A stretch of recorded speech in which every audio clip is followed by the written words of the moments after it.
తెలుగు చలనచిత్ర పరిశ్రమకు ప్రభుత్వానికి మధ్య వారధిగా పనిచేస్తానన్నారు రాష్ట్ర చలనచిత్ర అభివృద్ధి సంస్థ చైర్మన్ దిల్ రాజు.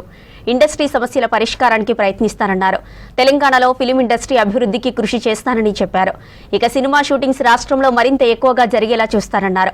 మాసబ్ ట్యాంక్లోని ఎఫ్డీసీ కార్యాలయంలో రాష్ట్ర చలనచిత్ర అభివృద్ధి సంస్థ చైర్మన్ గా పదవీ బాధ్యతలు స్వీకరించారు నిర్మాత దిల్ రాజు. కార్యక్రమానికి సమాచార పౌర సంబంధాల స్పెషల్ కమిషనర్ డాక్టర్ హరీష్, పలువురు సినీ ప్రముఖులు హాజరై దిల్ రాజును అభినందించారు.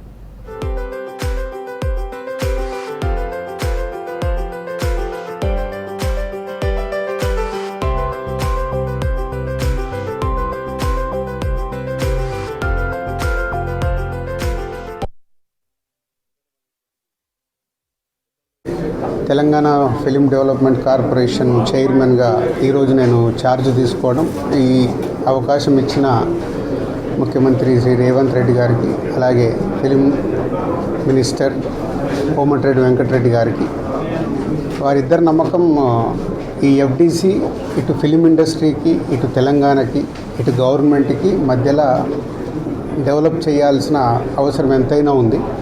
ఎందుకంటే ఒకప్పుడు ఎఫ్డీసీ అంటే సినిమా ఇండస్ట్రీకి అన్ని రకాలుగా సినిమా ఇండస్ట్రీలో ఇన్వాల్వ్ అయి ఉండేది. సో మళ్ళీ ఆ పూర్వ వైభవం ఎఫ్డీసీకి తీసుకురావాలనేది సీఎం రేవంత్ రెడ్డి గారి ఆలోచన. సో దాని గురించి నన్ను ఎఫ్డీసీ చైర్మన్గా నియమిస్తున్నానని చెప్పారు. సో 100% సీఎం రేవంత్ రెడ్డి గారి విజన్కి ఈ ఫిలిం ఇండస్ట్రీని గవర్నమెంట్ మధ్యలో తెలంగాణలో ఫిలిం ఇండస్ట్రీని ఇంకా గ్రోత్ చేయాలి.